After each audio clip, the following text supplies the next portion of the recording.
Assalamualaikum warahmatullahi wabarakatuh.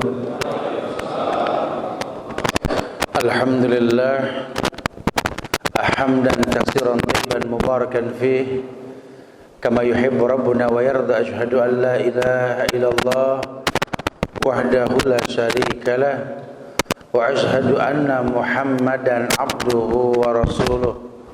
Ya ayyuhalladzina amanu taqullaha haqqa tuqatih wa la tamutunna illa wa antum muslimun. Ya ayyuhan nasu taqu rabbakumul ladzi khalaqakum min nafsin wahidah wa khalaqa minha zawjaha wa bassa minkum rijalan katsiran wa nisaa wattaqullaha alladzi tas'aluna bihi wal arham innallaha kana 'alaikum raqiba. Ya ayyuhalladzina amanu taqullaha wa qulu qawlan sadida yuslih lakum a'malakum wa yaghfir lakum dhunubakum wa may yuti'illaha wa rasulahu faqad faza fawzan 'azima. Wa ma ba'du fa inna ahsanal kalam kalamullah wa khairal huda huda Muhammadin sallallahu alaihi wasallam wa syarrul umuri muhdatsatuha wa kullu muhdatsatin bid'ah wa kullu bid'atin dhalalah wa kullu dhalalatin finnar. Ma'asyiral muslimin wal muslimat, sidang majelis salat zuhur Kemendagri yang semoga Allah muliakan dunia dan akhirat. Alhamdulillah, izin Allah kita bisa berkumpul kembali di masjid yang mulia ini, yang insyaallah tidak ada tujuan lain kecuali menginginkan kemuliaan agar Allah selalu datangkan keberkahan pada tempat ini menjadi tempat-tempat penyubur iman di atas muka bumi. Karena memang kalau cuma sekedar menghayalkan ketenangan, masjid solusinya lah. Begitu kata Rasulullah, majtama'a qaumun fi baitin min buyutillah yatluna kitaballah wa yatadarrasuna ma bainahum illa nazalat alaihimus sakinah wa ghasyiyatuhumur rahmah wa khafathumul malaikah. Berkumpulnya manusia di rumah-rumah Allah, Quran dibacakan, sunnah dikumandangkan, Allah akan turunkan sakinah, ketenangan, diliputi rahmat dan dijaga oleh para malaikat insyaallah. Ini janji Allah, dan Allah la yukhliful mi'ad, enggak mungkin mendustakan janjinya. Jamaah Allah muliakan, Nabi pernah bersabda berkaitan dengan hati bahwa inna fil jasadi mudghah idza saluhat saluhal jasadu kullu wa idza fasadat fasadal jasadu kullu ala wahyal qalb. Dalam diri anak Adam ini ada yang namanya segumpal darah hati namanya. Kalau segumpal darah tersebut baik, baik semuanya. Kalau buruk pun buruk semuanya. Orang yang beriman mengerti bahwa Nabi mengabarkan ini bukan main-main. Karena Nabi enggak mungkin berkata kecuali wahyu. Li'annahu la yantiqu 'anil hawa in huwa illa wahyu yuha. Karena enggak mungkin Nabi berkata kecuali wahyu. Ya, kita pernah bahas pintas tentang konsekuensi syahadat sebelum masuk kepada obat-obat hati ini, obat hati yang sakit. Karena memang ini kabarnya Rasul yang nyampein. Jadi kalau kita enggak kenal Rasul agak susah. Sementara beliau pernah bersabda bahwa yang namanya manusia ini betul-betul memang tercipta untuk beribadah. Maka konsekuensinya kalau kita beribadah tentu mencontoh Rasul. 4 hal yang perlu dipahami ketika kita mencontohnya. Yang pertama, mentaati perintah beliau. Yang kedua, menjauhkan semua larangan beliau. Yang ketiga, percaya dengan yang Nabi sampaikan walaupun sifatnya gaib. Mungkin mata belum melihat, telinga belum mendengar, cuma ini Rasul yang ngomong, saat ya percaya dah. Li'annahu la yantiqu 'anil hawa in huwa illa wahyu yuha. Karena enggak mungkin Nabi berkata kecuali wahyu. Orang beriman yakin, oh ini sabda Rasul, ini wahyu. Dan konsekuensi yang keempat, la ya'budallah illa bima syara'a alaih. tidak beribadah kepada Allah kecuali adanya syariat beliau. Maka dipegang hukum. Ulama bikin landasan keterbalikan. Yang pertama, orang Islam harus tahu bahwa target utama tauhid, musuhnya syirik. Orang beragama harus tahu targetnya sunnah, musuhnya bidah. Orang yang beriman harus tahu bahwa targetnya taat, musuhnya maksiat. 3 pilar tuh, ya. Sehingga jangan terkecoh nanti. Karena kita tinggal di negeri yang orang beragama Islamnya beragam nih. Ya, kita mau lihat Islam model apa ada di negeri kita, betul? Kalau kita kurang-kurang iman, bingung, labil kita. Punya hati limbung kayak layangan putus. Nggak tahu kemana tergantung angin. Agama dilihat yang banyak bukan yang benar. Padahal pendahulu-pendahulu kita tuh orang-orang mulia semua, Masya Allah. Kiai Haji Hasyim Asy'ari, Masya Allah. Beliau ini orang mulia. Dulu ngelawan musuh Belanda itu dia bikin ormas yang namanya Nahdlatul Ulama. Kiai Haji Ahmad Dahlan dia buat ormas untuk melawan Belanda namanya Muhammadiyah. Hasan dia bikin ormas namanya Persis. Kiai Haji Ahmad Sahal Sejarkasi mengatasnamakan Darussalam.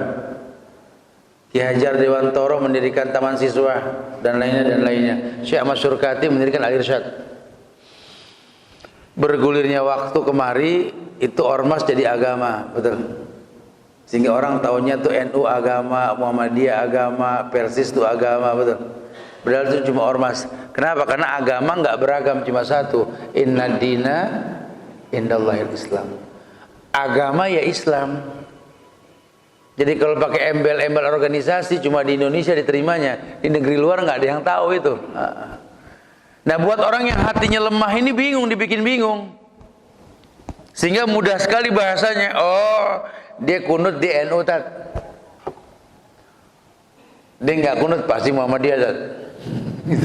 Ini kan bahaya sekali ya. Aduh, Masya Allah. Sehingga gampang sekali mengatasnamakan agama. Padahal kalau kembali ke hukum asal, hati yang baik ini akan nerima. Karena yang namanya wahyu itu nggak mungkin bertentangan dengan akal yang sehat. Nah, Nabi mengabarkan akal itu di sini.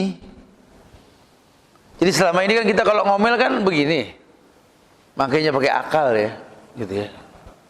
Sementara Rasul mengatakan al-aqlu hahuna, yusiru ila sadri, berisyarat pada bagian dada. Jadi selama ini saya ngomel salah, tat. Salah.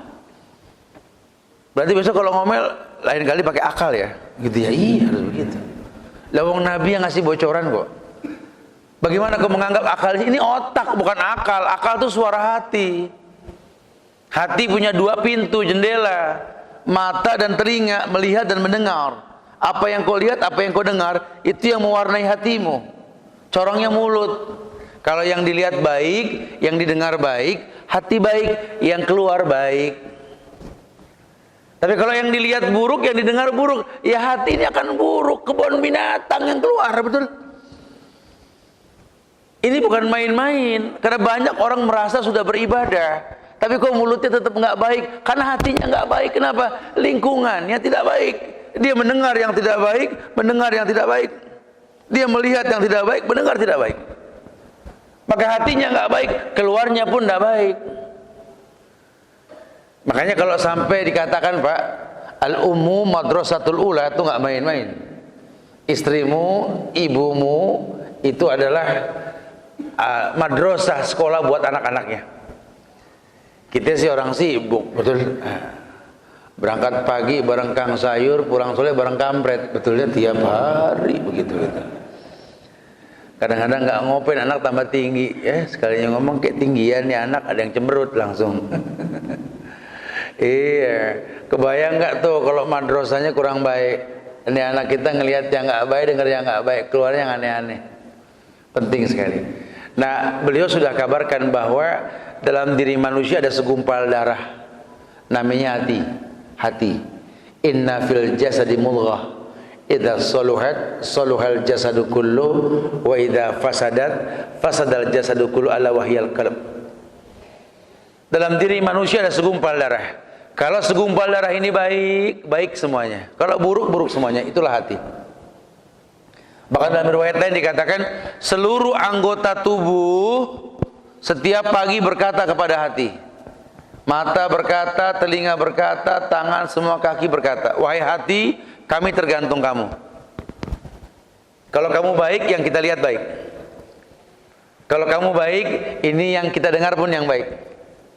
Kalau kamu baik, ini tangan menyentuh yang baik. Kalau kamu baik, ini kaki akan melangkah kepada yang baik. Rasul mengatakan seperti itu. Kebayang tidak kalau hati kita buruk? Maka kita akan menghalalkan korupsi. Bahkan kalau perlu kita bisa mengkritisi Quran karena hati kita nggak baik. Banyak sekarang lagi model nih. Kalau dulu kan ditentang tuh orang yang mengatakan Quran itu makhluk, jelas haram, ini sudah kesesatan. Sekarang udah mulai bermunculan nih. Kenapa? Karena kalau Quran dikatakan makhluk, berarti makhluk punya salah. Quran boleh dikritisi. Sampai serampangan menerjemahkan Quran seenaknya udele dewek gitu ya. Ini kan bahaya sekali. Ulama berkata dengan hak, orang nyeletuk seenaknya aja. Ini orang kalau udah mulai ngotak-ngatik Quran ini berarti sudah menganggap Qurannya kayak makhluk. Bisa diacak-acak punya salah. Quran itu kalamullah, ucapan Allah yang tidak pernah ada salahnya. Maka ulama sepakat mengatakan bahwa yang namanya Quran itu wahyu. Wahyu tidak mungkin bertentangan dengan akal yang sehat. Akal yang sehat adalah suara hati yang salim. Loh kok bisa Tat ya? Ini ke ulama, berarti bukan ulama. Jangan suka dikit-dikit gampang bawa-bawa ulama. Ulama itu warasatul anbiya, ulama pewaris para nabi. Nabi enggak mewariskan kecuali Quran dan sunnah. Jadi kalau sampai ada orang mengatasnamakan dirinya ulama, lihat betulkah yang dia katakan Quran kah, sunnah kah? Kalau tidak, tinggalkan. Seluruh ucapan manusia di atas muka bumi ini bisa ditinggalkan kecuali ucapan pemilik kubur di Nabawi, Muhammad sallallahu alaihi wasallam. Ya, jangan suka ditambah-tambah. Makanya tegas, man kazzaba alayya muta'ammidan falyatabawa maq'adahu minan nar. Orang yang berdusta mengatasnamakan aku, kata Rasul, sementara aku enggak berkata, tapi dia bilang aku melakukannya, suruh ambil bangku duduk di neraka. Apalagi Imam Malik keras banget itu. Man ibtada'a fil Islam bid'atan yaraha hasanah faqad za'ama anna Muhammadan khana risalah. Imam Malik dia ngomong di kitab Al-Muwatta'nya itu. Barang siapa membuat sesuatu yang baru dalam agama dan dia anggap itu baik, dia telah menganggap Nabi Muhammad mengkhianati kerasulannya.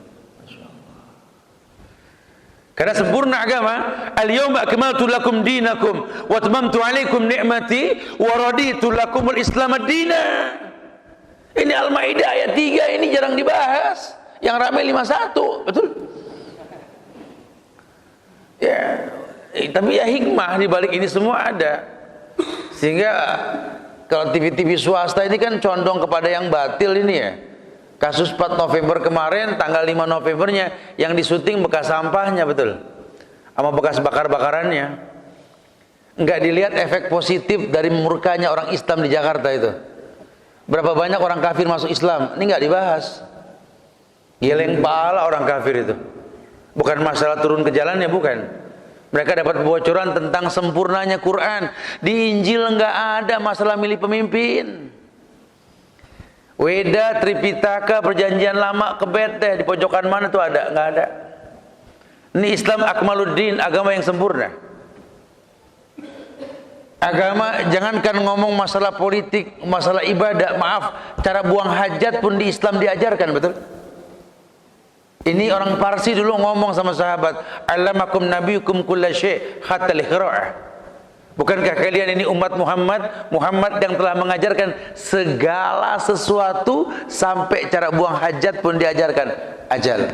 Betul kata mantan orang Kristen Salman Al-Farisi. Betul. Kita di Islam masuk WC suruh kaki kiri, baru kanan. Keluar kanan dulu baru kiri. Masya Allah. Masuk WC sama pasar mirip, kaki kiri dulu baru kanan. Baliknya begitu. Doanya hampir sama.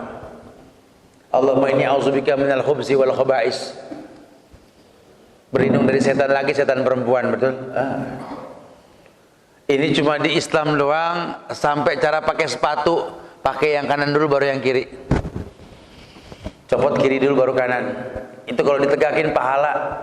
Tapi jangan ngegampangin, pakai copot, pakai copot, pakai copot. Ngapain ente nyari pahala? Bukan begitu. Ini saking sempurnanya nih Islam gitu ya. Agama lain nggak ketemu. Apalagi cuma sekedar menerjemahkan aulia. Masya Allah. Dan lain sebagainya. Akmal, sempurna sekali sudah. Hati yang sehat ini menerima itu. Makanya kok hati bisa rusak, Ustaz? Ya, oh macam ragamnya. Hati bisa rusak ini yang pertama dijelaskan bahwa hati ini rusak karena kontaminasi kesyirikan. Kita menganggap lumrah kesyirikan. Kita tinggal di negeri yang pernah dikuasai sama musyrikin Hindu, Buddha. Terdawai dengan dakwah sunnah, menjadi Nusantara. Dulu jenderal aja hafal Quran, itu Jenderal Sudirman. Kita kan tahu cuma jenderal doang, betul. Itu ulama Muhammadiyah dari Rembang itu, Masya Allah. Murid dari Kiai Haji Ahmad Dahlan itu, Masya Allah. Gak main-main. Itu versi Muhammadiyahnya. Jenderal Sudirman terkenal, jenderal yang hafal Quran ya cuma dia. Yang orang Bekasi ada sini. Itu Jalan Raya Kiai Haji Nur Ali itu. Itu jenderal penghafal Quran, murid dari Hadratus Syekh Hasyim Asy'ari itu. Sampai perang antara Kerawang Bekasi itu diabadikan sama Ustadz Herul Anwar itu. Anak sekarang jarang paham itu. Taunya cuma jalan aja begitu ya. Masya Allah. Itu di atas tulang belulang yang berserakan itu sajak yang Masya Allah. Terjadi perang, Belanda kabur, jenderalnya hafal Quran. Ini nggak main-main. Allah pernah titipkan Indonesia sama orang-orang yang begitu. Makanya wajar kalau mulia negeri ini dulu bambu runcing bisa ngusir senjata canggih. Allah yang bilang kok, walau anna ahlal qura amanu wattaqau la fatahna alaihim barakatim minas samai wal ardh.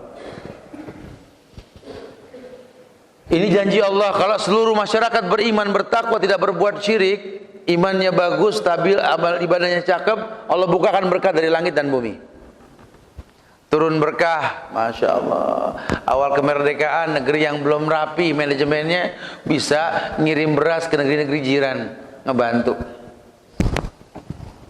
Ya, Masya Allah. Ini negeri bahan makanan pokoknya nggak semodel. Negeri lain semodel, ini bermodel-model. Ada beras, ada jagung, ada sagu, ada gandum, Masya Allah. Ini negeri menjanjikan kemuliaan. Makanya kalau ada orang bingung kerja apa di negeri ini, aneh. Ayat yang mengatakan huwallazi ja'ala lakumul arda dhalulan famshu fi manakibiha, di negeri ini berasa. Dialah Allah yang memudahkan bumi untuk manusia, berasa. Jagung satu sisa habis ngasih makan burung dara, burung kabur, satu kita tanam di tanah atau buang ke tanah, 100 hari Allah balikin 100 biji. Ini negeri Masya Allah. Kalau dibilang tuh kita kerja apa Tad? Yang jangan ngomong yang halal, yang haram aja susah. Astagfirullah, ini orang begini nih.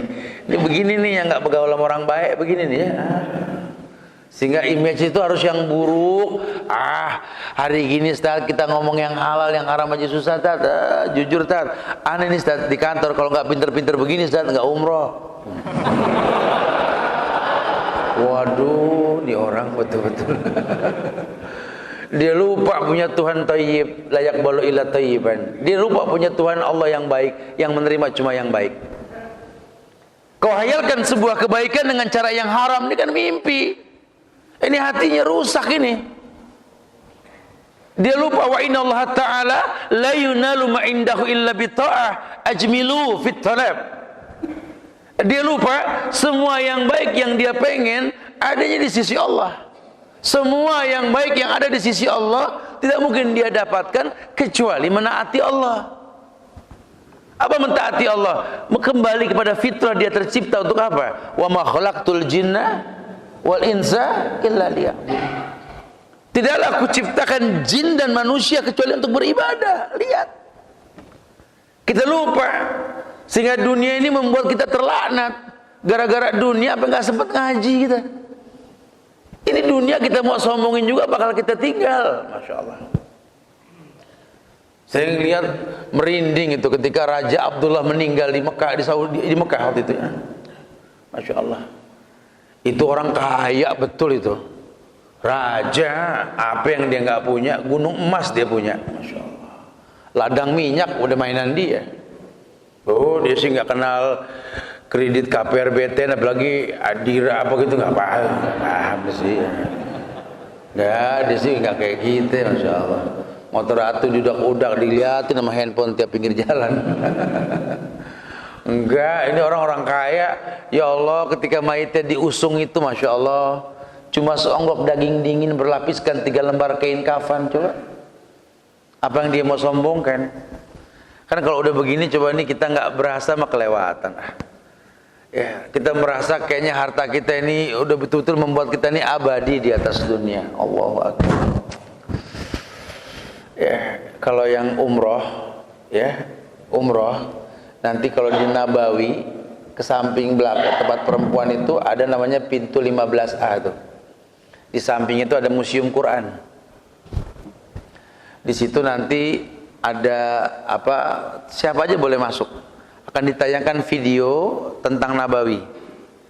Jadi berawal video tersebut kayak syutingan anak kecil lagi ngaji di atas karpet warna merah Nabawi, karena yang hijau itu Raudhah namanya, ya.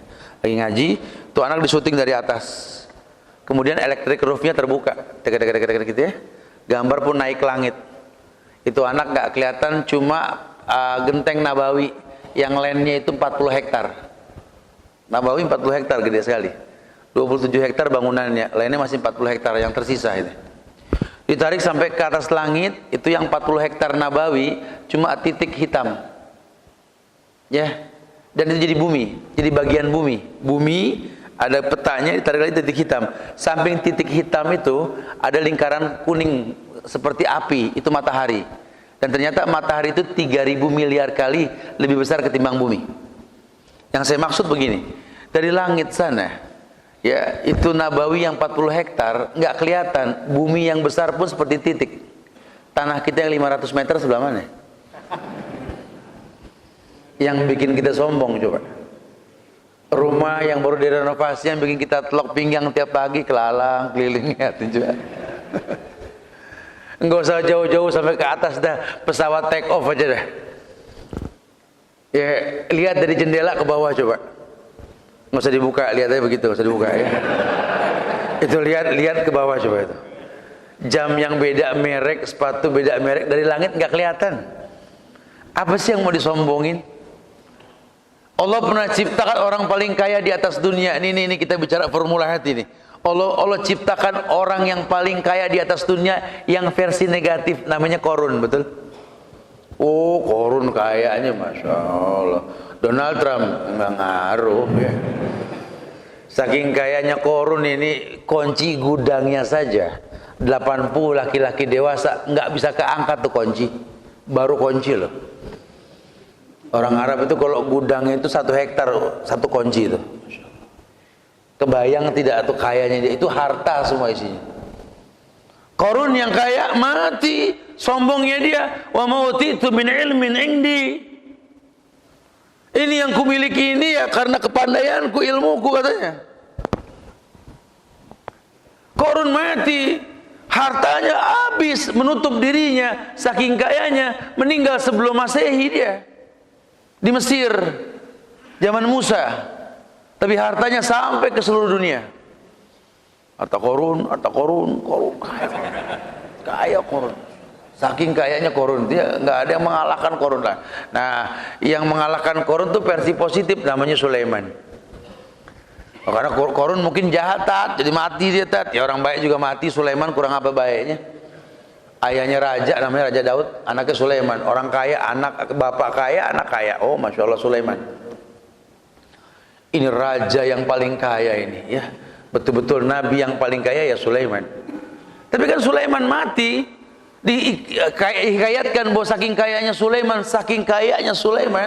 dia bisa nyuruh ifrit dan pasukannya untuk mengawasi bangunan istana dia. Dia bangun istana lebih cepat dari kedipan mata. Orang kaya. Dengan ada urusan utang sama material, betul. Saking kayanya, sampai udah nggak sempet, cepet kedipan mata berdiri itu istana. Ya, sekarang kita nggak bisa nerima, ada otak kita belum bisa nerima. Kayak dulu zaman kita nggak nerima bisa ngomong dari jauh, ya, sakti. Sekarang enggak, telepon bisa gitu ya. Dulu kita nggak nerima besi ngambang, sekarang banyak besi ngambang, betul ya. Dulu kita nggak nerima atau gimana, bisa jarak jauh kok bisa lihat-lihatan di kamera gitu ya. Ya sekarang mungkin aja. Satu waktu nanti mungkin kita nggak pernah tahu. Teknologi kita belum sampai ke sana. Tapi Sulaiman kaya. Di dalam istananya itu ada apa namanya?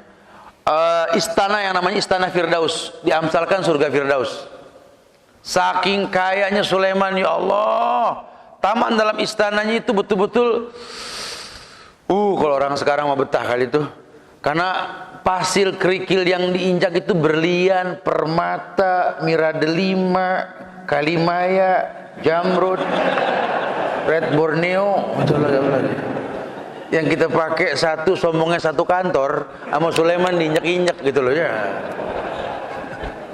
Karena dunia, betul. Oh, masya Allah, kalau orang Jakarta tinggal zaman Sulaiman, ngesrek mulu, betul ya. Zaman Sulaiman nggak ada yang ngesrek ya, gitu diinjak-injak semua itu. Karena dunia. Hati mereka itu betul-betul mulia, dipuji. Sulaiman dikatakan tentang kemuliaan harta yang dia punya. Apa jawaban dia? Hadza min fadli rabbi liyabluwani ashkuru am akfur.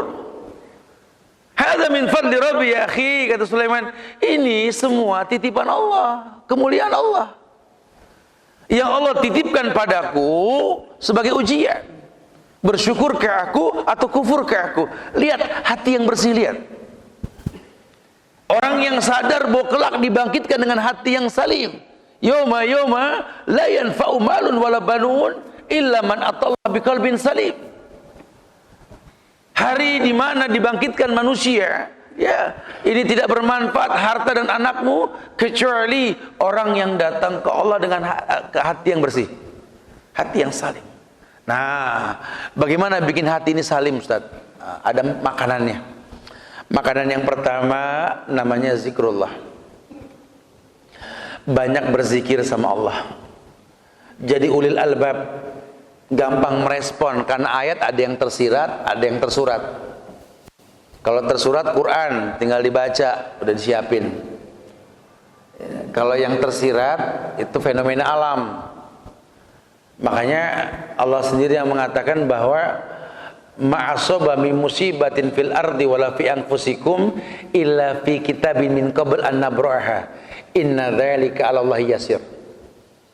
Supaya manusia paham nih, ayat mengatakan ma'asaba min musibatin fil ard wala fi anfusikum, tidaklah ujian musibah yang dirasakan di muka bumi, ya gempa bumi, gunung meletus, banjir bandang atau apalah fenomena alam, wala fi anfusikum atau dalam dirimu, illa fi kitabin min qabl, kecuali memang tertulis di Lauhil Mahfuz, kitab yang Allah catat itu.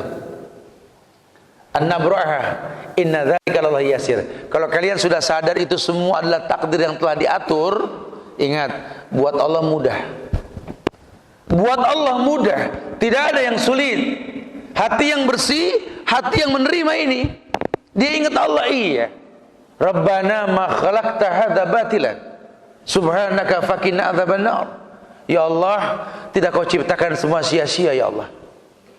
Tadi saya pikir kesel mati lampu. Ternyata pas nyala saya baru tahu betapa berharganya terang itu.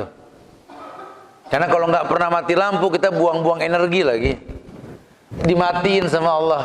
Semua ngarep terang. Pas terang, ya Allah enaknya. Coba dirasain deh. Kita minum air putih. Ala biasa air putih. Tapi kalau diminumnya, kalau lagi puasa dari pagi sampai sore, ini air putih, masya Allah. Sampai baca doanya itu kan, zahabat dhuma wa batalatil uru wa sabatil ajru insyaallah. Telah hilang haus dahaga, telah basah kerongkongan, telah tetap pahala. Coba lihat. Itu nggak ada air putih diminum doanya begitu kecuali Ramadan kalau lagi puasa. Hari biasa kita minum. Nenamu aja kita ke rumah orang, air putih begini. Ini orang Jakarta suka nyeletuk.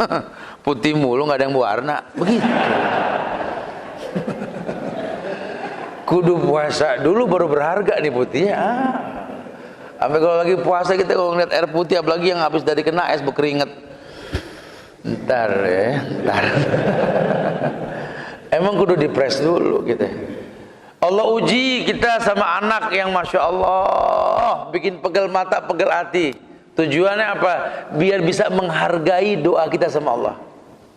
Karena kalau anak belum bikin pegel mata, pegel hati, doa kita nggak bakal husu. Betul? Dibikin pegel sama orang tua yang makin hari makin kayak anak kecil. Kalau kita sikapi dengan hati yang bersih, demi Allah, kita nggak mungkin husu tanpa ujian itu. Coba aja kita rasain sendiri. Zaman anak belum menggoda, paling doa kita standar, Rabbi habli minas salihin, biasa. Habli minas salihin. Ntar anak udah mulai gede, udah pecah tuh suara, betul ya? Udah mulai ngebalikin semua omongan orang tuanya. Nah, baru tuh orang tua sampai khusyuknya, Masya Allah. Rabbi habli minas salihin, ya Allah. Minas salihin, minas salihin, ya Allah. Doa orang pegel, lihat ya. Dulu zaman orang tua kita belum kayak sekarang tuanya nih, belum bikin pegel, dia aja kerjaannya. Doa kita cuma Rabbi firli wali walidayya warhamhuma kama rabbayani shaghira. Enggak ada bobot. Doa sih enggak berubah, cara doanya. Sekarang udah mulai Rabbi firli wali walidayya, ya Allah, ya Allah. Wali walidayya, ya Allah. Aduh, wali walidayya pakai haduh ya gitu. Ke pojokan sana kelihatan lagi pegel loh ya. Tapi begitulah cara Allah menguji manusia. Ujian mendatangkan kehusuan. Ujian mendatangkan kehusuan. Alam ya'ni lil ladina amanu an takhsha'a qulubuhum li dzikrillah wa ma nazzala minal haq. Lihat. Suruh lihat orang beriman yang hatinya bersih, lihat. Karena hati yang bersih ini, ya, kalau diuji efeknya positif. Makanya saya salut banget sama hati orang Indonesia. Masya Allah. Ini ujian fitnah masalah Al-Maidah ayat 51 bikin kita akur, betul? Saya nggak diekspos, nggak diangkat yang begitunya tuh. Yang dicari salahnya aja sama media begitu. Padahal negeri-negeri luar sana respect sama Indonesia. Ini mazhab berbeda, karakter berbeda, kumpul di jalan akur nggak ribut. Kasus langka ini. Ya, kita nggak ngebahas masalah hukum boleh atau tidaknya, enggak. Cuma salut lah. Ini kalau nggak begini, Muhammadiyah sama NU nggak akur, betul? Kalau nggak begini nggak ada dialog lah antara ustadz dan lain sebagainya. Coba hikmahnya. Dan memang hikmah lain pun banyak. Kalau nggak ada kejadian ini, ya kita seakan-akan nggak sadar bahwa di Al-Maidah ada ayat 51, betul ya? Alhamdulillah, Masya Allah. Karena bersihnya hati loh ini yang membuat kita menerima kebaikan ketika diuji. Dan ternyata memang Allah sudah mengatakan, alam ya'ni lil ladzina amanu an tahsha'a qulubuhum li dzikrillah wa man nazzala minal haq. Lihat orang beriman yang diuji, ujian mendatangkan kesempurnaan agama, lihat. Ya contoh kecilnya tadi, diuji sama anak, diuji sama orang tua, makin husu doa kita. Ada orang tua bilang, ya Allah Ustaz, ujian anak Ustaz, Masya Allah Ustaz. Kenapa lagi Bu? Anak pada bikin istighfar mulu Ustaz. Masya Allah, Masya Allah. Saya nggak kuat deh, saya masukin pesantren deh Ustaz, semua Ustaz. Deh beres deh. Sudah 2 bulan nggak istighfar nih Ustaz. Waduh, ada yang salah nih kayaknya. Ada yang salah ini. Justru ujian itu mendatangkan kemuliaan. Jadi ibu sering istighfar gara-gara pegel, betul? Oh begitu Ustaz? Begitu. Bukan dihindari. Di dandan, di jalan buru-buru. Mau kemana Bu? Mau ke pesantren Ustaz, mau nemenin anak, mau ngapain? Mau istighfar. Ya artinya ujian itu mendatangkan kebaikan. Jangan malah jadi permusuhan. Udahlah, udah saatnya kita bergandeng tangan lah, menyatukan visi dan misi buat kemaslahatan negeri ini. Karena kalau tidak ada keburukan. Nah, Allah ajarkan zikrullah. Hilangkan kebiasaan dialog tanpa zikir. Apa kata Rasulullah sallallahu alaihi wasallam? La tuksirul kalam bi ghairi dzikrillah. Inna kasratal kalam bi ghairi dzikrillah qaswatun lil qalbi. Wa inna ab'adan nas indallah al-qalbul qasi. Jangan kalian banyak bicara tanpa zikir. Karena kalian banyak bicara tanpa zikir, itu yang bikin hati kalian keras. Kita tongkrong, cekikik ngomongin orang ngapain? Ya, kita ngobrol agama begini. Kita bisa dialog. Agama asik. Agama nggak bikin ngantuk. Dulu bener. Waktu kita belum ketemu formulanya ini, agama bikin ngantuk. Saya ngalamin betul dulu. Orang tua saya suka bilang, Han, nggak tidur jam berapa nih? Iya, belum ngantuk. Ngaji, gitu. Itu subhanallah itu. Saya ngaji itu langsung Allah. Sadaqallahul azim. Itu dulu ya, waktu belum ketemu formulanya gitulah. Ternyata sekarang enggak, agama enggak bikin ngantuk, enggak ada ngantuk. Agama asik kok. Masya Allah. Dan memang kita butuh agama karena Allah ciptakan manusia untuk beragama. Masya Allah. Betul-betul dia tahu, oh kalau begitu saya akan bicara sama teman untuk membersihkan hati, bukan sekedar merusak hati, bukan. Bagaimana caranya dialog ini dengan bahasa yang baik? Allah muliakan kita insya Allah. Bukan cuma dialog tanpa bahasan agama, jangan. Ini bahasa yang baik. Mulai kita mengerti formula yang lain, yakni kita nggak banyak makan dan minum. Karena banyak makan dan minum ini merusak hati kita. Bahkan Rasulullah SAW mengatakan dengan tegas bahwa tidak ada bejana yang lebih buruk ya perut kita. Lihat, yang sekarang kenyang, tak lagi lapar, begitu terus sampai akhirnya ini agama jadi berat. Karena apa? Karena konsumsi makanan yang berlebihan.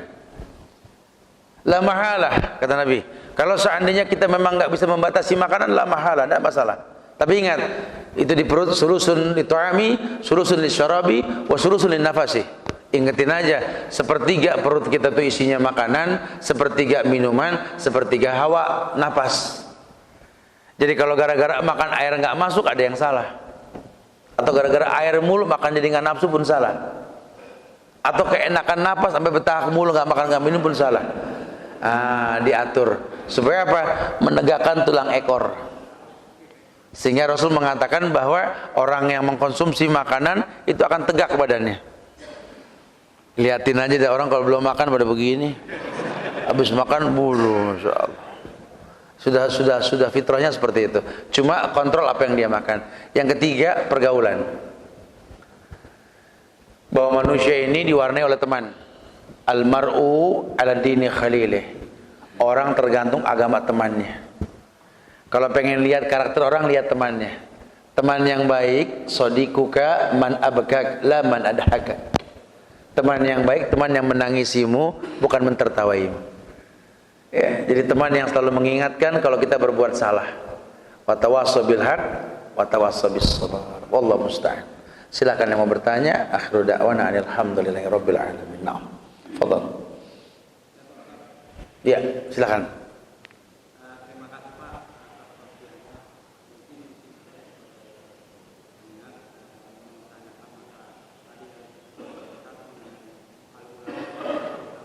Iya.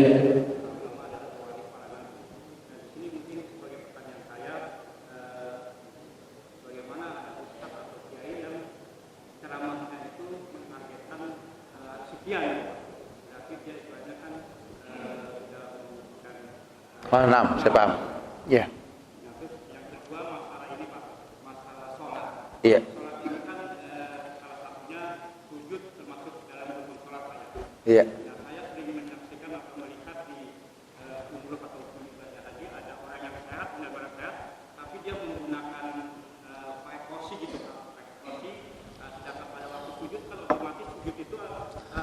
Tidak menempel. Nah. Ya. Nah, bagaimana halnya orang yang sehat itu menggunakan kursi Pak? Ya. Karena sudah banyak Pak. Terima kasih Pak. Barakallah. Yang kedua, jawabannya itu memang pahalanya setengah. Ada hadis yang mengatakan bahwa hukum asal sholat aqimis sholata lidzikri, berdiri untuk mengingat Allah. Sehingga kalau orang sehat pengen duduk, pahalanya setengah kata Rasulullah. Jadi artinya boleh sah, tidak apa-apa, tapi setengah pahalanya. Ada dalil yang seperti itu. Berkaitan tentang menyentuh kening ke ubin itu sunnah. Artinya kalau memang dia mampu melakukannya, lakukan, itu lebih utama. Tapi kalaupun dia nggak mampu, nggak membatalkan sholat, gitu ya, tidak membatalkan sholat. Rasul mencontohkan sholat duduk, tapi dia maksimalkan dulu diri. Ketika dia nggak kuat, dia baru duduk. Itu Rasul. Cuma beliau mencontohkan dengan berdiri, beliau baca 100 ayat, kemudian duduk menambah 50 ayat, gitu loh. Kita udah duduk kul huwallah lagi, Masya Allah. Kelasnya beda ya. Ya ada Pak, Bapak bisa buka sifat sholat Rasul, ada dalil tentang itu kok. Ya. Kemudian pertanyaan yang pertama berkaitan sama kiai atau ustadz yang menargetkan tarif. Itu menjual ayat Allah. Ini bukan pekerjaan Pak. Jangankan ustadz, jangankan Pak Kiai, Nabi saja suruh kerja. Betul? Waju'ila rizki tahta zili rumhi. Dijadikan rezekiku itu di bawah bayang-bayang tombakku, kata Rasul. Sehingga Nabi berdagang, Nabi ternak kambing. Ya apalagi kita. Ya, supaya dakwah ini asik, nggak terbebani, ya harus, ini adalah amal soleh kita. Fattakullah mastata'tum, semampunya. Wallahi haram rezeki yang dimakan dari menjual agama. Itu nggak boleh. Ya, makanya ya perlu diluruskan, tidak ada seperti itu. Wallahu musta'an, saya berhusnuzon. Kalau mungkin ada prasarana karena dia di luar kota dan lain sebagainya, membutuhkan akomodasi, mungkin ada bahasanya. Tapi kalau menjual ayat dengan bahasa tarif, itu jauhkan, itu haram, itu hukumnya, nggak diperbolehkan. Ya, wallahu alam bissawab. Nah, ada lagi, Fadal? Silakan. Antum, nah, silakan. Ya. Oh, masya Allah, masya Allah. Nah, muka antum nggak asing, nah, Fadal. Alhamdulillah. Kami ini pada menggunakan jemaah. Ya. Baru belajar. Masya Allah. Kami dengan perkembangan belakangan ini, yang kami lihat Ustaz Kiai Haji Profesor Doktor. Tapi yang satu bilang A, yang satu bilang AB. Tapi tujuannya sama, kami ini bingung. Iya. Sementara anak kami yang baru belajar, mereka udah hafal.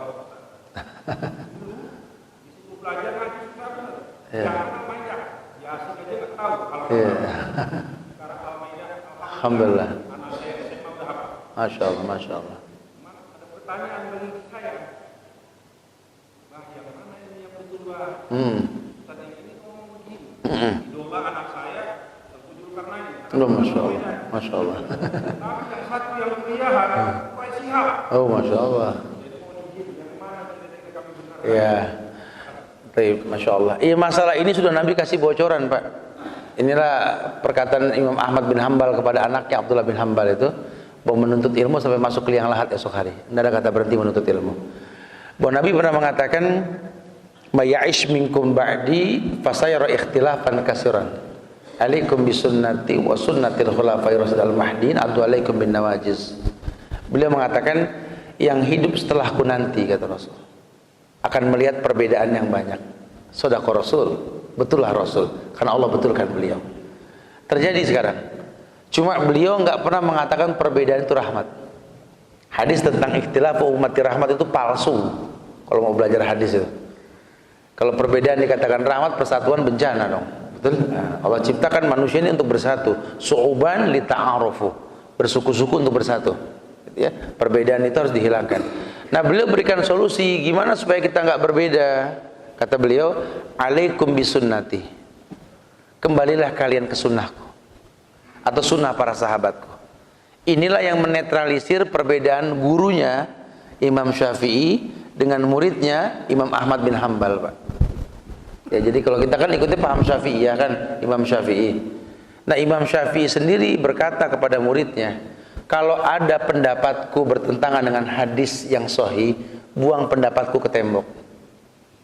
Jadi jangan terkecoh, mau Ustadz Tengku Zulkarnain, mau Ustadz Quraisy Shihab, atau Ustadz siapa aja di Indonesia, ya silahkan. Tapi ukurannya Quran dan Sunnah, Pak. Karena Ustadz juga makhluk, nggak ada yang maksum. Ya kan suka salah paham kita ini kan akidahnya Siti Jenar. Orang kalau makin berilmu makin maksum, makin nggak bersalah. Salah. Ya. Orang biar kata namanya maksum nggak bakal maksum, betul ya? Namanya suci nggak bakal suci sampai kapanpun. Karena manusia tempat salah dan dosa. Nah ukurannya kita belajar. Jadi kalau nanti ternyata pendapat Ustadz ini bertentangan dengan Quran dan Sunnah, ya kita tanpa menghujat kembali ke Quran dan Sunnah, gitu ya. Nggak boleh taklid, apalagi taklidil a'ma sama manusia nggak boleh. Nah, jadi insya Allah nanti ternetralisir. Toh ketika Imam Syafi'i berpendapat bahwa bersentuhan dengan yang bukan mahramnya batal wudu. Bahkan beliau berpendapat suami istri pun bersentuhan batal wudu. Karena menerjemahkan aulamastumun nisa. Sementara Imam Ahmad bin Hambal muridnya mematahkan pendapat gurunya tanpa mencemooh. Semoga Allah muliakan guruku Imam Syafi'i. Karena tidak sampai hadis kepada beliau bahwa Aisyah radhiyallahu anha mengatakan acap kali Nabi pergi dari rumahnya menuju masjidnya selalu menciumku, kemudian mengimami masyarakat. Berarti kan termansuh menjelaskan bahwa lamastumun nisa di sini ayat itu terjemahannya berhubungan intim, sehingga dikumpulkanlah yang membatalkan wudhu itu bukan sentuhannya, tapi keluarnya sesuatu. Sehingga suami istri bisa batal kalau gara-gara sentuhan terangsang. Karena yang membatalkan wudhu itu bukan sentuhannya, keluarnya cairan dari kemaluan, dari dubur atau angin, atau lupa ingatan. Ada bab tersendiri. Ini menandakan dahsyatnya ilmu. Sehingga jangan terkecoh kita. Ya, kalau sampai Pak Quraisy siap berpendapat bahwa kerudung itu nggak wajib, ya kita nggak boleh patuh. Ini sesat, nggak salah, dalam Islam nggak boleh. Gitu ya. Atau nanti kita ketemu pendapat yang lain begini, ya sudah, tugas kita menasihati. Orang masih hidup masih bisa berubah, doain. Hujatan nggak menimbulkan kebaikan. Ya Allah berikan hidayah buat semuanya insyaallah. Ya, wallahu a'lam bishawab. Insyaallah manfaat semua yang disampaikan buat saya pribadi, buat jamaah sekalian ya. Minta maaf pada kekurangan, kesempurnaan hanya milik Allah. Semoga istiqomah di atas sunnah. Doakan negeri kita, semoga Allah berikan pemimpin yang baik insyaallah ya. Subhanallah bihamdika, asyhadu an la ilaha illa anta astaghfiruka wa atubu ilaik. Assalamualaikum warahmatullahi wabarakatuh.